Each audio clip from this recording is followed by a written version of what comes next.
Next up, I'll be introducing another male. We need some female representation on this panel, guys, so let's make sure we get that next year. But next up, I'll be introducing Jawad, who's an Egyptian studying at the Kennedy School of Government. Please allow me to introduce Jawad.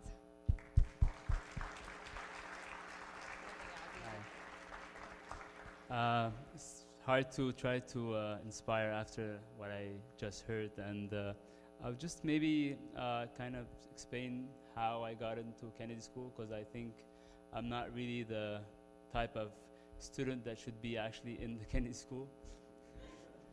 And just maybe some of the people like me here, I give them some hope, and then I'll be happy. So I was, I was in Egypt. I was expelled from 3 schools. And wasn't like I did the big thing, so I was doing like maybe a lot of small suspensions, and then the end of the year they're like, so, thank you, we don't need your services anymore, and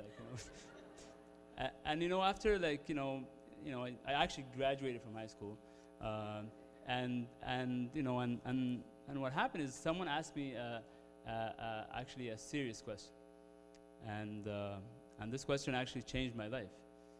And the question was, hey, Jawad, because, I like all the parties and that stuff, so on the outside, I have this image.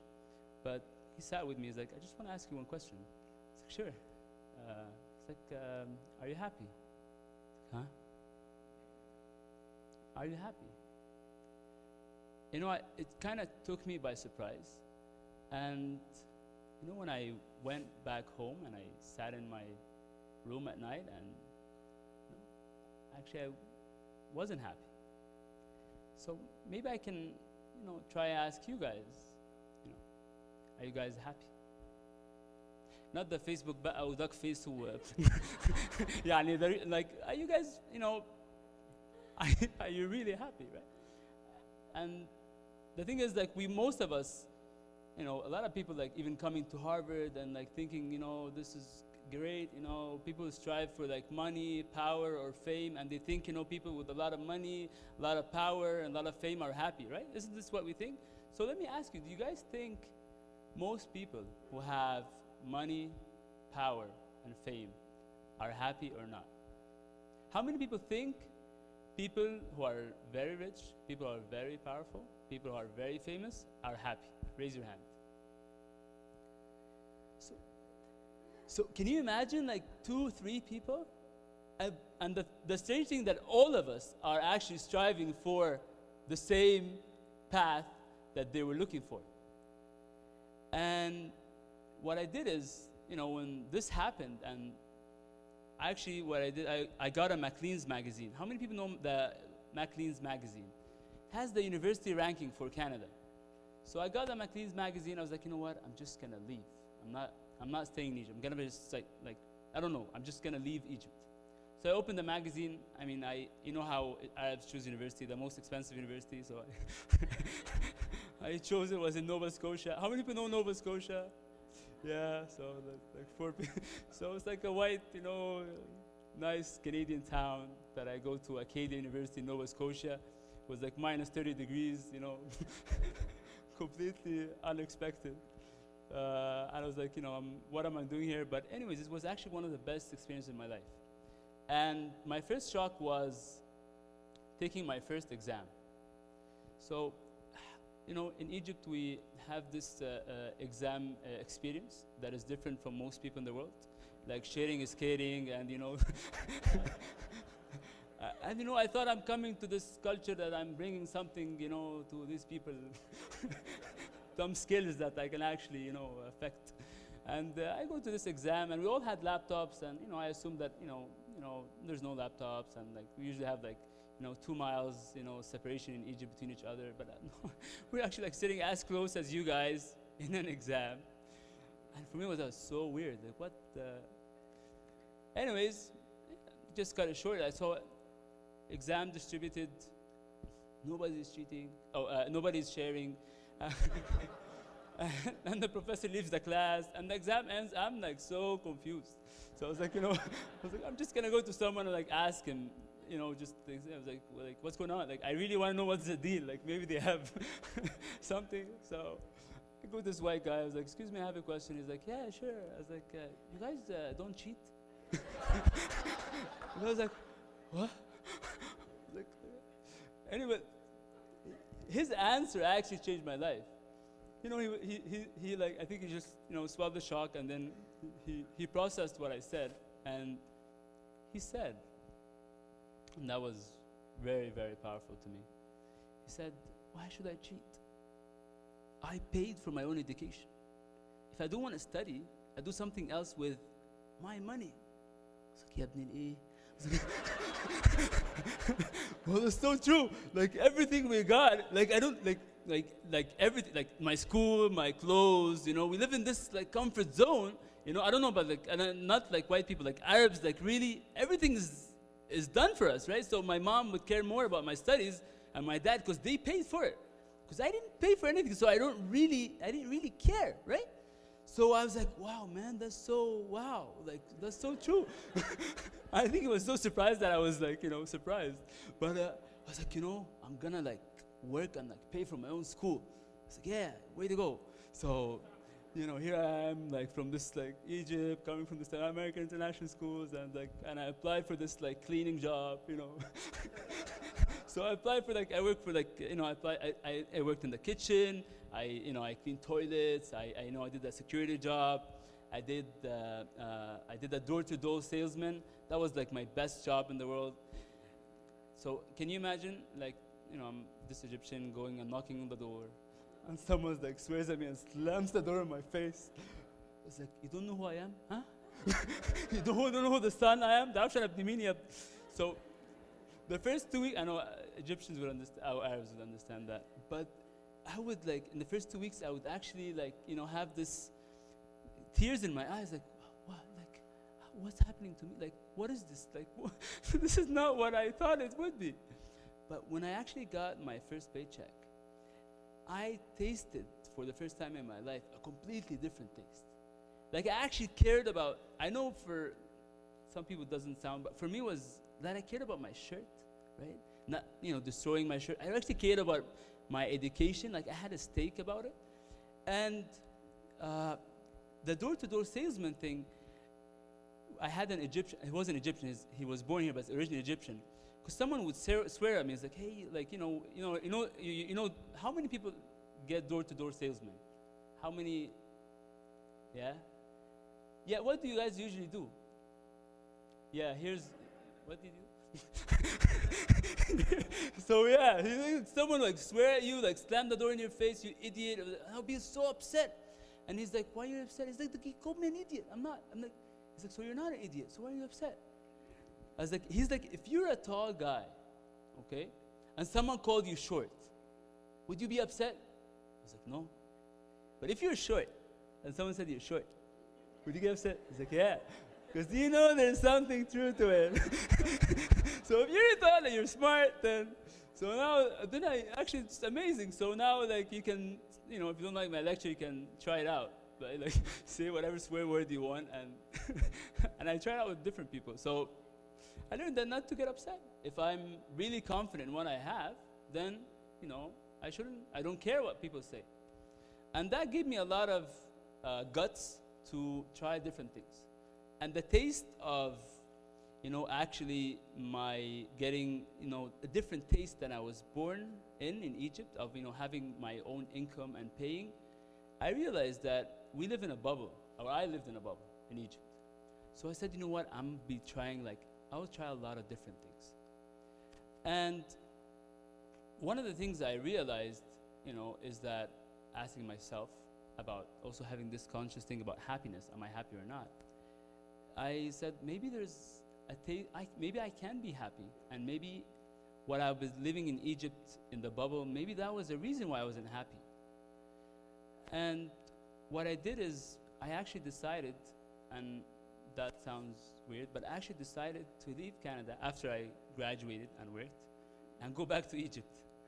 Of course, the question, what do you guys think the first question you get when you go from Canada to Egypt? What are you doing here? The flights are usually that way, not that way. And everyone's like, why are you back? I was like, what do you mean I'm back? people, you know, have a one-way ticket. Why are you back? I said, I don't know. I just felt Canada's so nice. Like, there's nothing to do. Like, it took me, like, I think 2 years passed and I was not upset, not even once.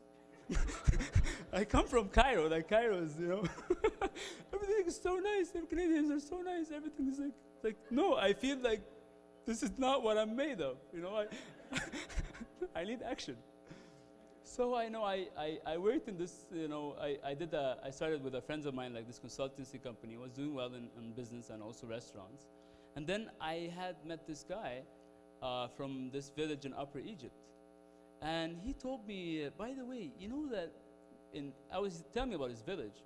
And he's saying, you know, in Minya, in Matai, you can help, you know, help people get water and electricity. I said, what do you mean? He's like, you know, for like average $70, you can actually install water and electricity in someone's house. I was like, so $70 you can get someone with no water and electricity to having water and electricity? He's like, yeah. Wow. So it was true. I started, you know, collecting money from family and friends, and for $70, you take someone from, you know, a Stone Age to actually, you know, to actually being, you know, a different human being, a human being. He feels as he's human. And the feeling I would never forget, and that actually formed the rest of my life, is when I go back to this village after installing this water and electricity and meeting with the people or the families who actually got the water and electricity. They'll be so happy, and they'll be like, you know, they want to hug you and kiss you, and like they're so, you know, they're so affected. You changed their life. So you're talking about people did not have water and electricity. And I would remember, I would say, you know what, I am so sure that I'm actually happier than this person that I'm serving. I can swear to you that the feeling that I had in my heart was something that is, you know, priceless. And I got so addicted to it. And I'll go back and remember, like, sit on the bed and, like, before I sleep, I was like, I am so happy.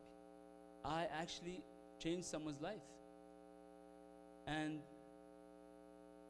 the biggest also incident, and I started doing this and started growing really fast, and it has a huge effect. But 2010, my best friend, Omar, had an accident and he passed away.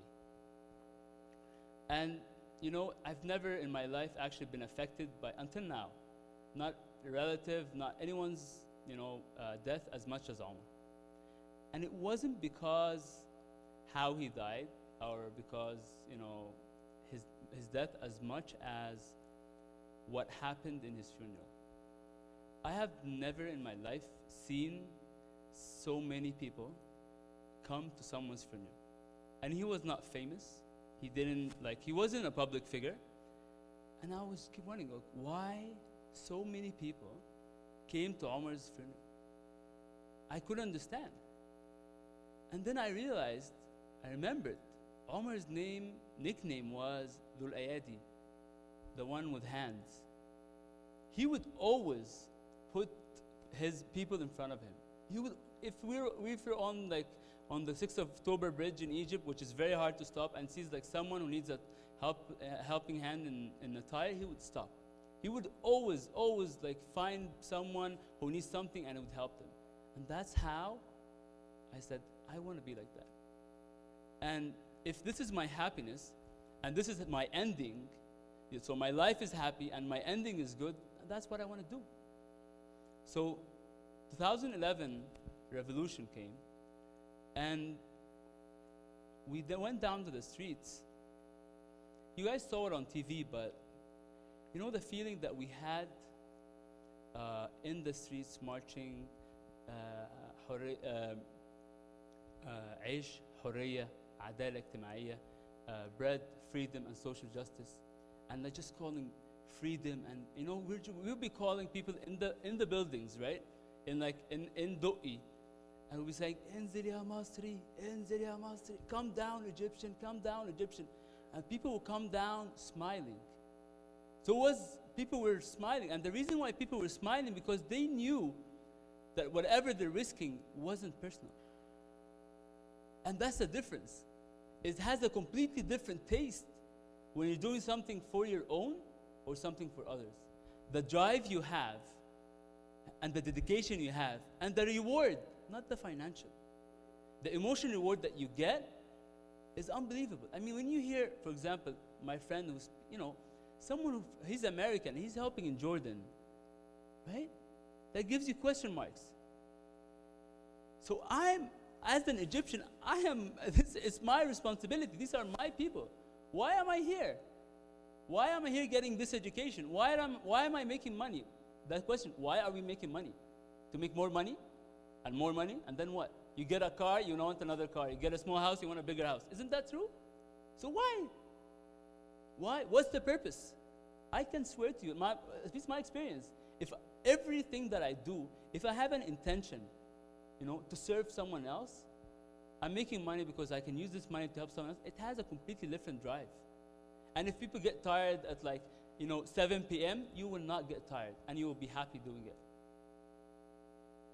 And after the revolution, I decided to move to one of the largest slum areas in Egypt and form an NGO called Nibni Foundation. And Nibni Foundation has been my life. And it's been what I live, what I dream. We work mainly in education. And I would have loved if I had a chance to show you the letters that I get from the children. Children that in 3 months, you can get them to read and write. In 3 months. And it's so simple. We're not doing magic. And I'm telling you, every single one of you here who has actually a little bit, just the fact that you traveled abroad, you're you're from the 2% of the population that did not even travel. So you have a completely different perspective, like a consultant. What does a consultant do? They have a fresh eye.